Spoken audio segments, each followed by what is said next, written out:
I hope you can hear me. So let's dive into the discussion, and I would like to know, and I'm sure the viewers will also like to know, what is PCOS? What is polycystic ovary syndrome?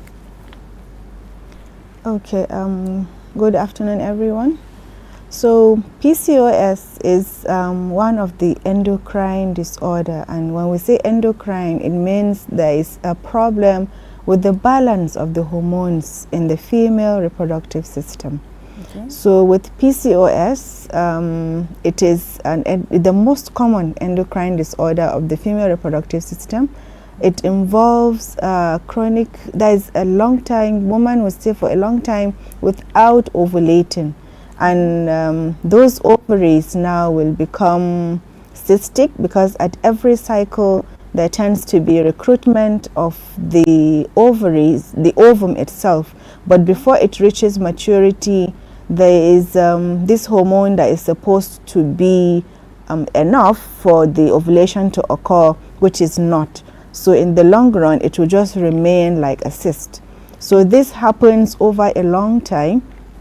So the ovaries now will become big and they become cystic. So there are multiple small cysts all around the ovary, and that's where it gets its name, polycystic. Poly means many, and cystic, so many, polycystic ovarian syndrome. There's many cysts. Yes, so it comes with a lot of other health issues and problems regarding the balance of hormones, which includes infertility, like you said, and also menstrual irregularity, because for the periods to become regular, there has to be regular ovulation. So with PCOS, since there is an ovulation, so there tends to be less occurrence of ovulation, and therefore the menstruation also will become less. Okay. So you've already explained what polycystic ovary syndrome is. So what are the symptoms of this polycystic ovary syndrome? What symptoms do you see that you know this is alarming, I have to like go to a doctor? Or before it even gets severe, once it just starts, you know, it's something you can quickly take care of? Okay. So one of the most common symptoms that women present with to the hospital is the lack of menstruation every month. Okay. Ideally, a woman is supposed to menstruate every month. So, but because of these polycystic ovaries, some of them, they stay up to 3, 4, sometimes even up to 6 months without seeing a single period. So some of them, they tell you, I menstruate only twice in a year. So that's one of the signs a person will see. Okay. And then due to the imbalance of this hormone, she tends to have more of the male hormones. We call them the androgens. Okay. Then she will tend to have facial hair growing maybe on her chin, on her chest, and also the pubic hair will be rising up to the umbilical region, just like the male pattern of hair distribution. Some of them will have acne on the face, all as a result of this elevated level of male hormones, the androgens she has. And then also, once a woman starts seeing weight gain, is also one of the signs the person will see. And also thinning of the hair, especially at the temporal regions, just here. So the hair there will start thinning. It's also as a result of this hyperandrogenism that she has. So these are some of the signs and symptoms the patients will present with. Okay. So yes. Does having this particular disease take you at risk of contacting some other diseases? Yes, definitely, because due to this chronic anovulation, you know, ideally during the normal menstrual cycle, there is the shedding of the endometrial lining, because it's usually primed by estrogen, which will make it to grow, and then at the end of the cycle there will be reduced estrogen and then more of progesterone, which will now make the uterus, the endometrial lining now to shed and then come out as menstruation. So because there is no ovulation, so the progesterone is less, there is more of estrogen, it's always priming the endometrium, so it becomes high. So they tend to have what we call endometrial hyperplasia. That is the overgrowth of the endometrial lining in the inside of the uterus. It tends to overgrow. So if we allow it to continue, it's a precursor for endometrial cancer in the long run.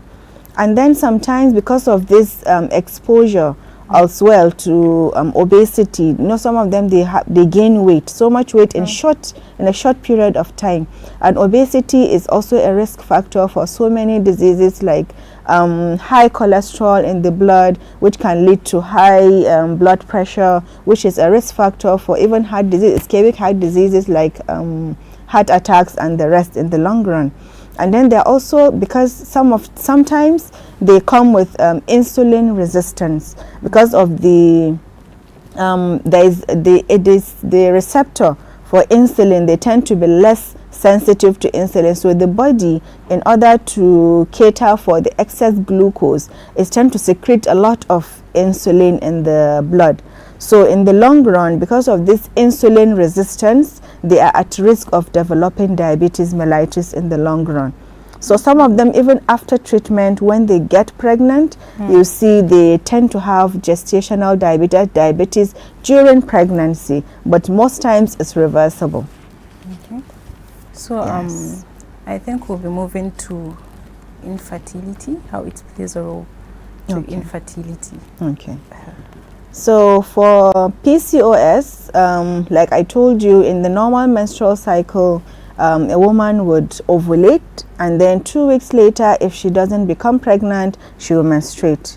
So with PCOS, because there is less of the, there is no occurring or little, we call it oligo or even anovulation.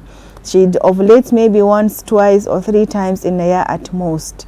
So you see, even getting menstruation is a problem. So because of this anovulation, there will be difficulty for them getting pregnant, because you have to have regular ovulation for even fertilization to occur and then pregnancy to happen. So most times these women, they either complain, because most times when they are younger, they don't really bother, the period is not coming, fine, she's happy, because sometimes they just think of it as a disturbance, so to say, just disturbing my life. True. Period every month. So but once they grow older, when they get married, pregnancy is not happening, and then trouble starts, then that is when they start getting worried. So most times when you see that, because of the lack of ovulation, which is caused by this imbalance of some of these hormones, and then they tend to come with infertility in the long run. And then they have to have treatment, which is actually treatable. The condition is treatable. Okay. So for, like, we talked about period, and there's an important question I was supposed to ask you. That's the age range at which, like, you start getting all of the symptoms, because you find out there are people that their period just lasts for like 3 days, some 2 days, and that's just it. Are they prone to like getting this PCOS, and at what age do you know, like, my period is not regular, I have to like go to the doctor? For parents also who have younger kids that can't take care of themselves and they don't know the language of their body. So it's not every irregular period that is caused by PCOS. Okay. There are other causes of irregular periods. Like sometimes when a girl is just starting menstruation, within the first 6 months to 1 year, it tends to be irregular. Okay. So this is not a cause for alarm for the mothers, especially. Mother should not get worried if her child has just started menstruating maybe less than 1 year and then it's not coming every month. It's not a cause for alarm. It's also due to anovulation, but because the hypothalamic pituitary ovarian axis is not yet mature, that's why they are not menstruating every month.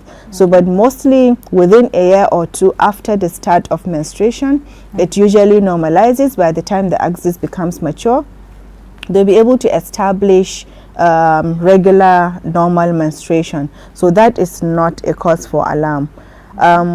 So those people that menstruate for just a few days, really it's not a bother. Some women just menstruate for 2-3 days and that's all.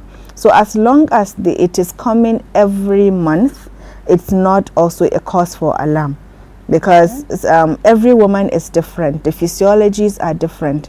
What is for your sister or even your mother may not be what will happen to you. Exactly. So everybody's physiology is different. So not to worry if your menstruation is just 2-3 days. As long as it's coming regularly, then it's not a problem, really. Okay. So the other question about the age range? Yes, So the age range, mostly it's seen in the reproductive age, from the late teens, like around 18 years, up to the age of even up to 35.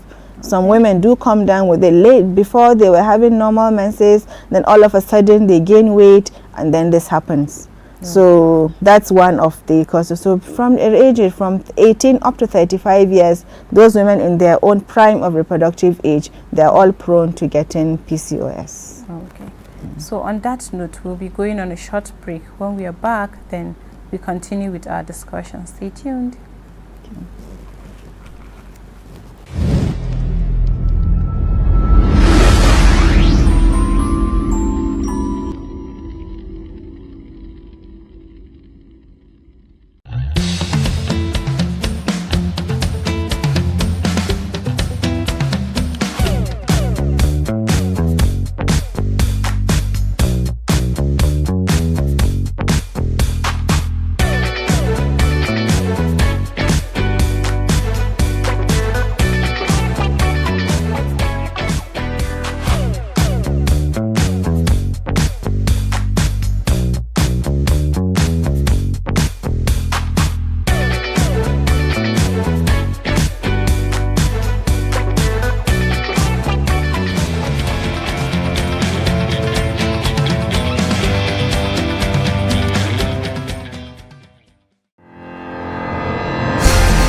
BUK TV.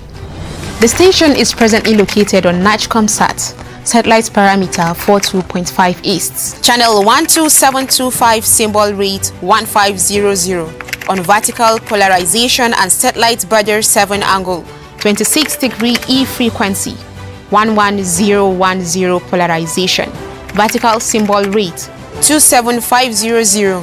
Join us on our social media platforms on Facebook, Instagram and X at BUK TV, and on YouTube, BUK TV Radio. BUK TV, broadcasting for knowledge and innovation.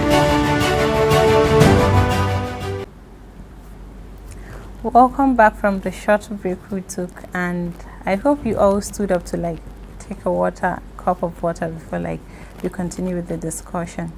And if you are just joining us, we're discussing about PCOS, that's polycystic ovary syndrome. So doctor, we were discussing, and I think we'll be moving to the diagnosis. So how is this PCOS being diagnosed? You've already mentioned how, what brings about the PCOS has to do with the lack of ovulation, and now we'll be moving to the diagnosis. And how is PCOS being diagnosed? Okay.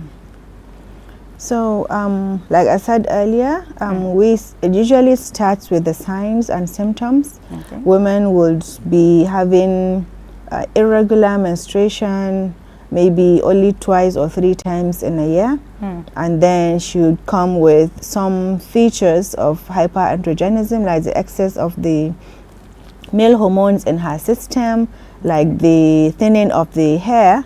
The hairline will be receding. She may have acne on the face, and then she might have facial hair. You see, some of them even have to shave their faces before coming out in public. and then she may have chest hair, upper arm, even the back, and also the pubic hair will be rising up to the umbilicus.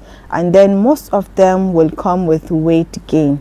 They are mostly obese, and their BMI, that is the body mass index, calculated by taking her weight and height, would be more than 30 kilograms per meter square. Okay. So once we see this, there are some criteria that are applied to diagnose polycystic ovary syndrome, which includes 2 out of 3 of either she gets the oligo or ovulation. That's one. And then the second one is features of hyperandrogenism.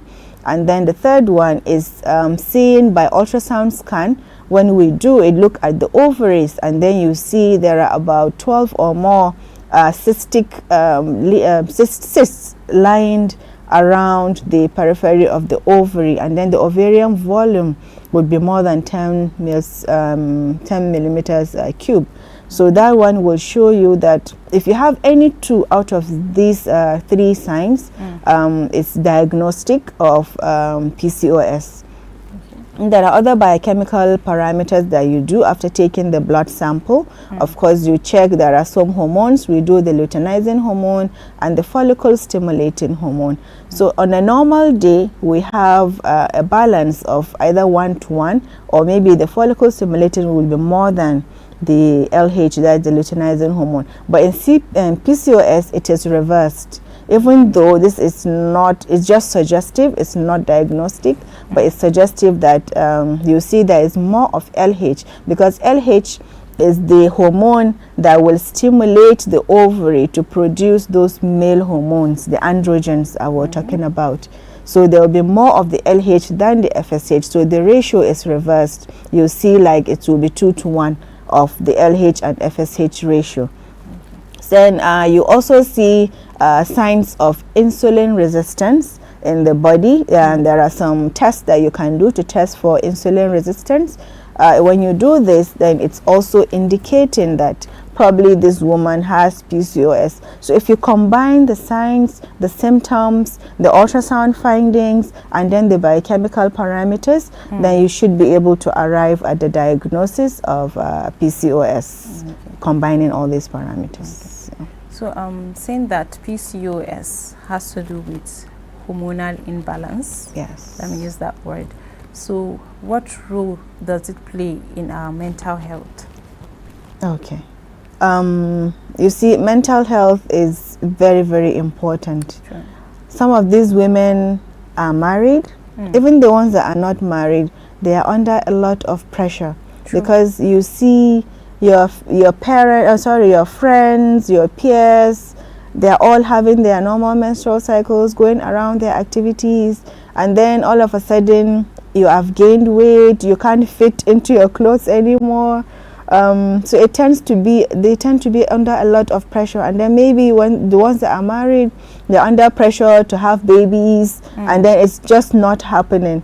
So it plays a very, very vital. It affects their mental health so much. Some of them even go into depression because of these problems that they encounter.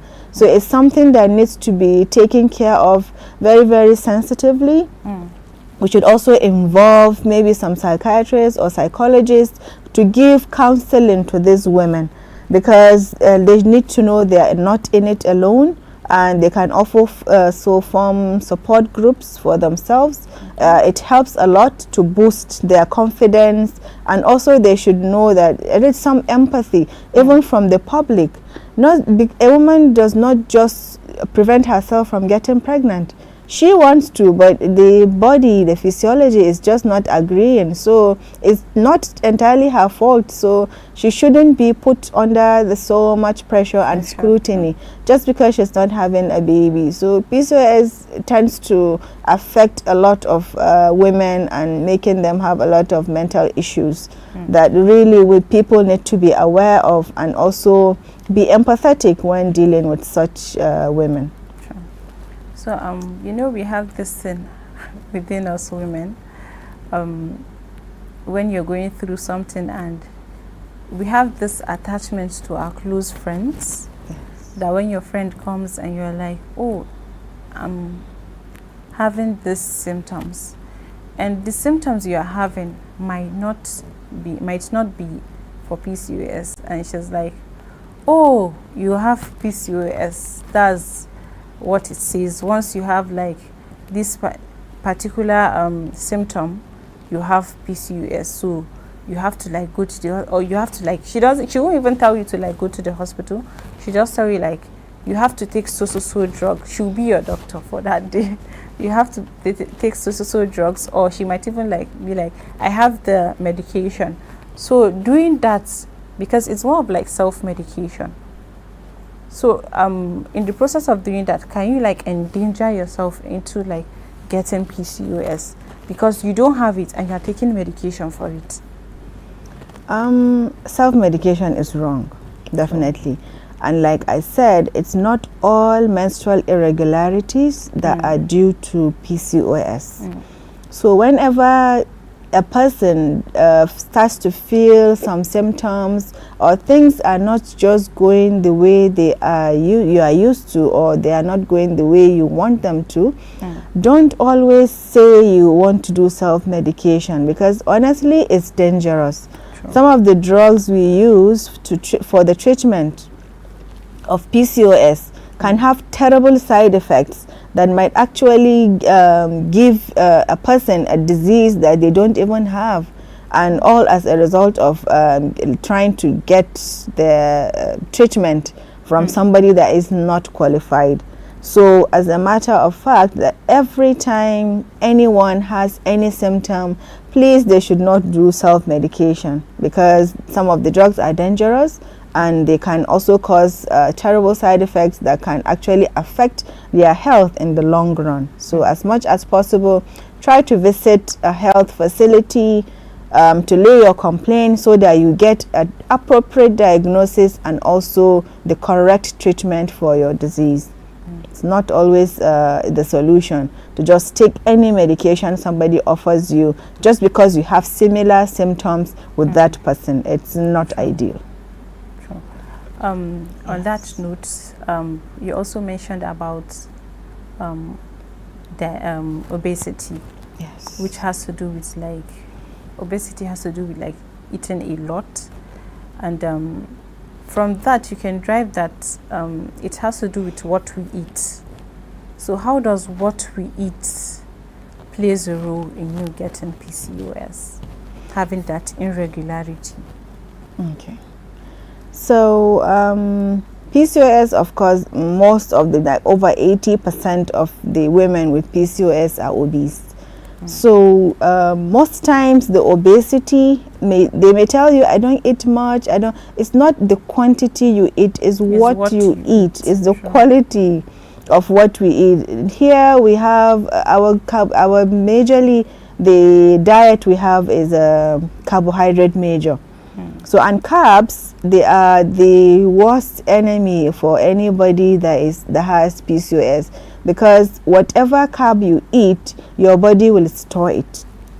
Unlike other food items that the body will take what it wants and then excrete the rest. But for carbohydrates, the body does not waste. So as much as possible, try to eat a balanced and adequate diet. Not to eat so much carbohydrates, especially late at night, that you know you're not going to use the energy. Carbs usually there for energy, so that's why the body does not waste it. So as much as possible, do not eat so much carbohydrates when you know you are not going to use that energy. So as much as possible, reduce the amount of carbs you eat and then replace it with other complex carbohydrates or vegetables, especially, that will help in enhancing digestion. Because one of the reasons, even if you eat carbs and they get digested quickly, or before they get too much absorbed, the body will excrete it. Unlike those ones, the easy sugars, especially the pastas, the breads and the rest, those ones are easy carbohydrates. Once they enter the body, quickly metabolize and get absorbed, and that's all.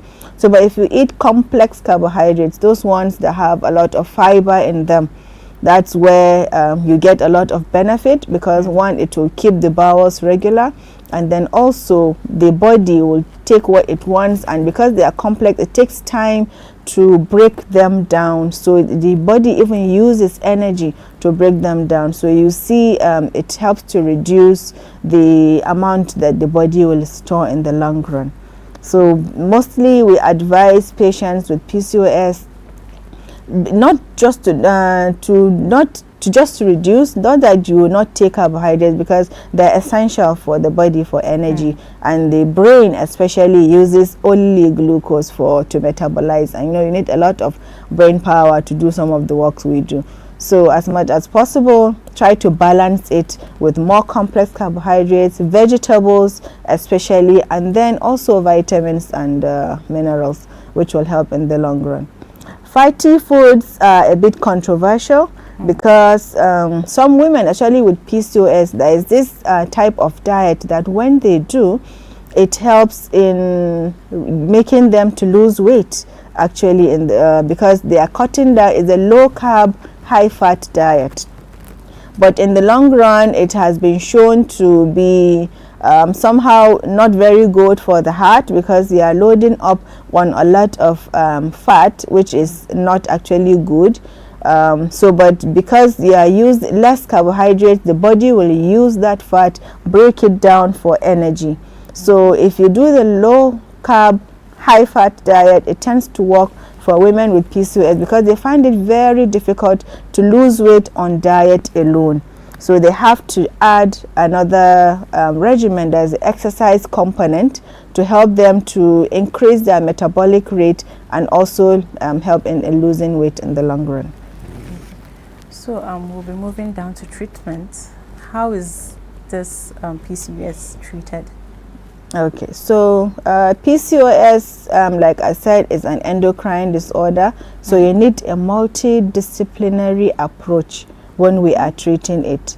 You need the gynecologist, of course, you need the endocrinologist, you need the dietitians, and so you also need the psychologists sometimes, because they need to give these women a mental boost. Most times you see them because of the infertility they come with. So the first thing we do is lifestyle modification.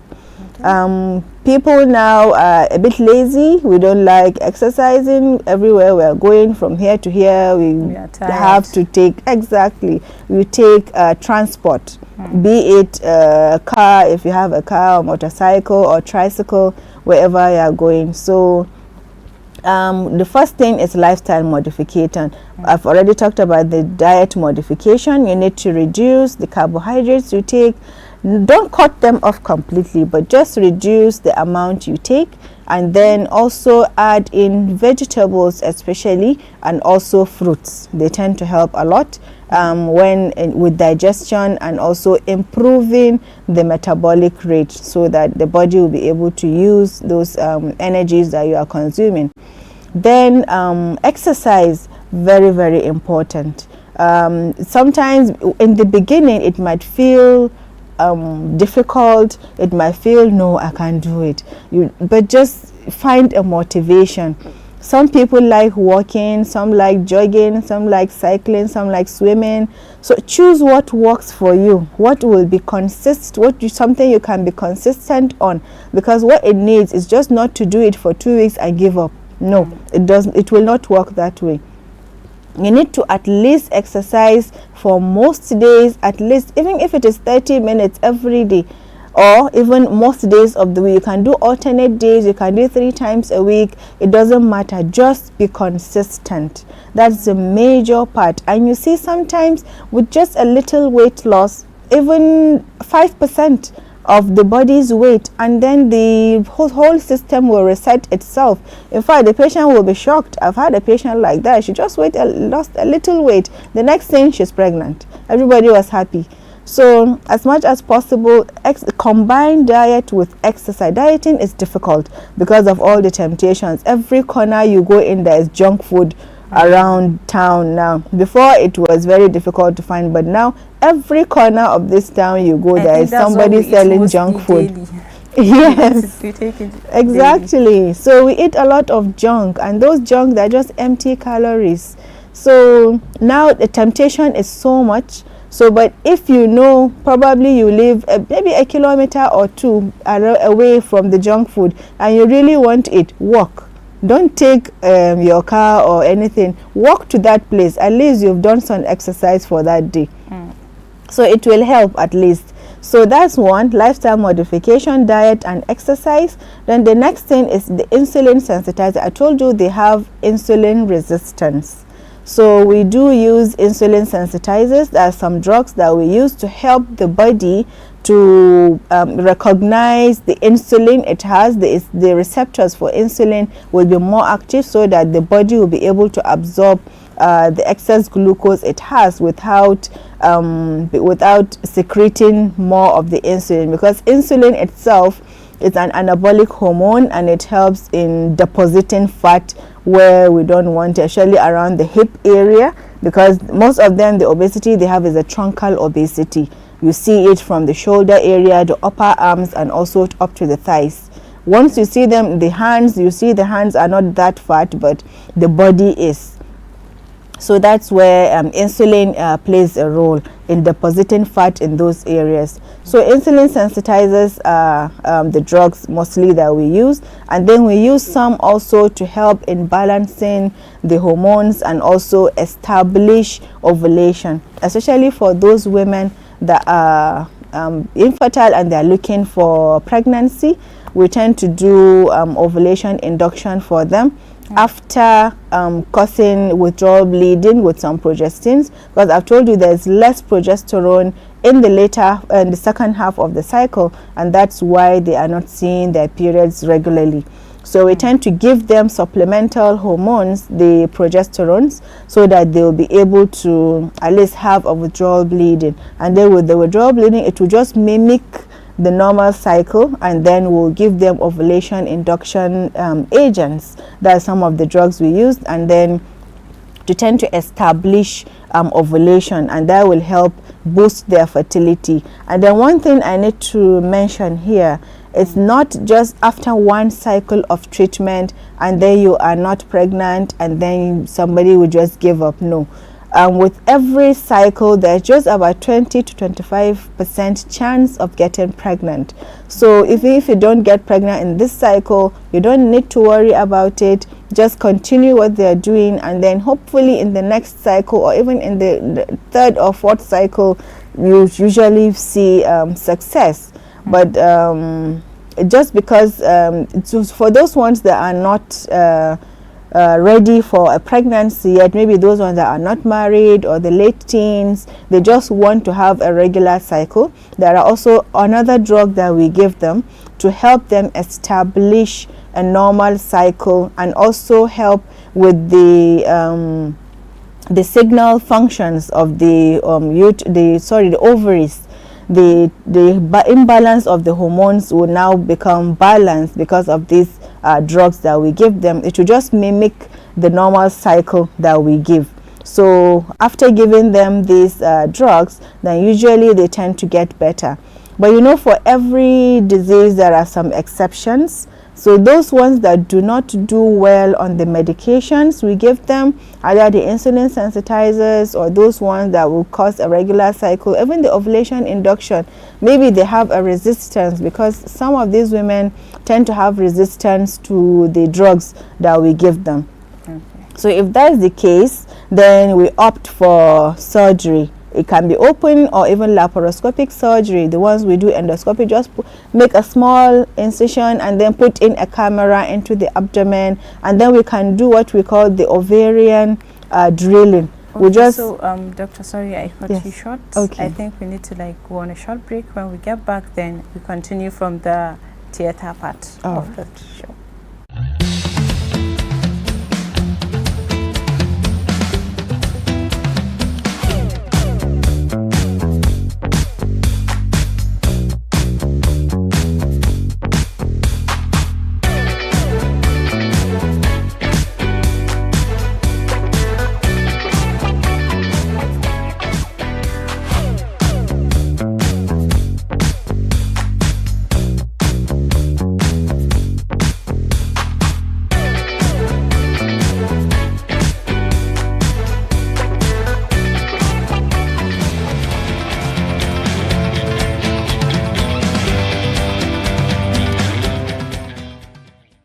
You're welcome to BUK Broadcasting Service.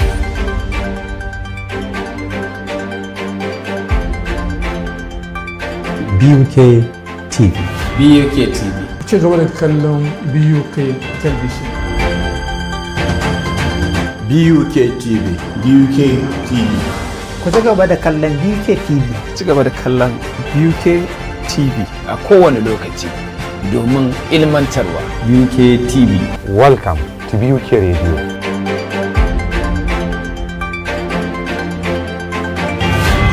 Welcome to BUK FM 98.9.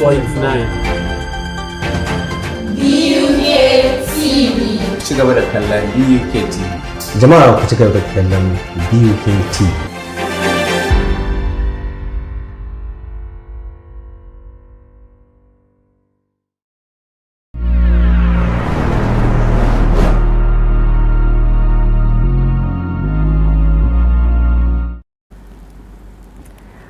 Welcome back from the short break we took, and we are still discussing on PCOS. So, doctor, before we went on a short break, we were discussing about the theater part of the illness. Yes. So for those women that I've said they did not respond to the medications we give them, or they are resistant to the medications, then we opt for some surgical interventions that we can do for them. The surgical intervention includes the laparoscopic ovarian drilling, or you can do it open when we don't have the laparoscopic facilities. How expensive is that? So it depends. Yes, laparoscopy generally is expensive because of the equipment it requires and also the expertise that has to be put in to do the procedure. So anywhere you go, it's a bit expensive actually, but it's more, it has less consequences later on, less with the laparoscopy as against the open surgery that you have to open up the abdomen, bring out the ovaries, and then do that's what we call the laparoscopic, the ovarian drilling. Okay. So it can be done either under laparoscopy, which has less, they may not form adhesions later on, because it's just a small hole that you make on the abdomen and then insert a small camera and then inflate with carbon dioxide, and then you look at the pelvis itself, look at the ovaries, look at the tubes, look at all the pelvic organs that you need to, and then we use diathermy. We set it at a very low energy. Then we do multiple drilling on the ovaries and to pop up those cysts that have formed on the surface of the ovary. So this helps a lot in establishing ovulation afterwards. Some of them you see as early as the very next cycle, they tend to establish regular ovulation, and then they won't have much problems later on. So for those that do not have facilities for a laparoscopy, then we go ahead and do the open surgery, which has more risk of bleeding, more adhesions, more pain after the surgery. But it's the same procedure. We also make multiple drilling holes on the ovary with the diathermy set at a very low energy level. It also helps them to establish regular ovulation afterwards. So for those ones that are not desirous of fertility, they just want to establish their regular menstruation and ovulation, usually this works. For those ones that have not been able to achieve pregnancy naturally, then they might have to go for in vitro fertilization and embryo transfer. That is the IVF, which is even more expensive than the laparoscopy I was talking about. But I think it's for those ones that are really what they really want to have pregnancy, I think it's worth it. So, but they tend to have more side effects from the drugs that are being used in IVF. There is what we call the ovarian hyperstimulation syndrome. They tend to have it more than normal women that have gone for IVF for infertility from other causes aside PCOS. So, and then I've told you, after getting pregnant, these women, they need to be put on a very strict follow-up, because they tend to develop even gestational hypertension, gestational diabetes as well. That's a pregnancy-induced either diabetes mellitus. So we need to keep an eye on them, and also that diet and exercise we keep emphasizing, because it's the single most important factor when we are treating polycystic ovarian syndrome. And then those ones that have the familial type, because there is type that runs in families. Probably the mother had it, or maybe the mother's sister had it, and then now she's having it. So, and she might pass it on to her daughters. So those ones are a bit more difficult to treat. And so you can inherit it? Yes, there's actually a genetic component attached to the PCOS, but it's not very common. Majority of it, you see, it's mostly acquired, but there is a genetic component that can be inherited. Those ones are even more difficult to treat because they hardly respond to drugs. Sometimes we have to go to the ovarian drilling and also the IVF in the long run before they can achieve a pregnancy. Okay. So I know you mentioned earlier on that it is curable, but are there tendency of it coming back after like the treatment? Yes. Sometimes after treatment a woman will be fine, then sometimes, you know, we are human. You can't just stick to something strictly for the rest of your life. We all have different body types. Exactly, we have different body types. So some people gain weight easily, some lose it easily. For some it's very difficult after gaining that weight to lose it. So for those women that have undergone treatment successfully, there is always a chance that it can come back. So what they need to do for themselves is try as much as possible to keep a normal weight. Normal weight, and mostly the BMI should be 18 to 25, which is normal. And then mostly they do well afterwards. But there's always a chance that it can recur. Especially if those ones with the genetic component, the one that they inherit, after treatment it tends to come back, and then we'll have to start the treatment cycle all over again. So mostly, but if they are disciplined enough, try to maintain a normal weight, they usually do well even afterwards, and they may not need further treatment later on. Okay. So are there any emergent treatment, maybe like in the next 5 to 6 years, are there any emergent treatments that has been maybe examined to see that we don't have much of women with PCOS? Research is still going on. There are because actually the main cause of PCOS is actually poorly understood even by the scientists themselves. So we just go on the signs and symptoms that we see, and then trying to find an etiology, a cause. So, but research is still going on. We're trying to find if there is maybe a trigger or a switch that can be found in the body that we can easily manipulate, or maybe there is a gene, actually those ones with the inherited type, if there are gene modifications that can happen, so that we can easily just turn off the gene, and then the woman will not inherit PCOS in the long run. Or maybe there is also research in newer medications or treatments that can occur, or maybe some implants that can be put inside the brain or the ovaries, so that this does not occur in the long run. And then maybe further drugs that can be used in order to help these women either lose weight faster, or lose the weight and keep it aside so that it doesn't come back again. Yes, so those are the emerging fields now that people are looking into. Mostly it's in the genetics. We're trying to look for a genetic cause and then a genetic cure for that disease. Okay. So any final words, advice to our viewers and listeners? Yes. So for others, if you know anyone or you yourself have it, try to be, for those ones that have relatives or friends that have PCOS, try to be empathetic. It's really not their fault they had it.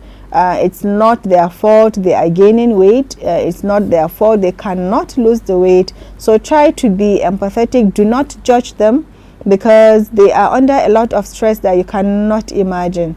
For the married ones also, for the women that have it, don't lose hope.